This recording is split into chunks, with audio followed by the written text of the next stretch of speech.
Kebakaran hebat kembali melanda wilayah utara Israel akibat gelombang panas ekstrim dan angin kencang pada Minggu 29 Juni 2025. Kebakaran dilaporkan terjadi di wilayah Haifa, Kafir Kasem meluas ke wilayah Galilea. Insiden itu memaksa evakuasi seluruh warga Israel secara massal. Dikutip dari ynetnews.com, api menyebar cepat dari area terbuka hingga mendekati permukiman warga. Sementara itu, tim pemadam kebakaran mengerahkan 6 pesawat tempur untuk memadamkan api dan menyelamatkan warga. Menurut Dinas Pemadam dan Penyelamatan Israel, 4 bangunan permanen dan 1 portable mengalami kerusakan parah.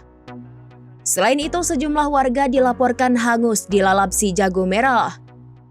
Bahkan petugas pemadam kebakaran dikabarkan kewalahan menangani kobaran api di tengah gelombang panas dan angin kencang. Meski demikian, kondisi diperparah oleh angin gurun yang kering dan suhu ekstrim yang memicu penyebaran api lebih cepat.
Download Tribun X sekarang, menghadirkan lokal menjadi Indonesia.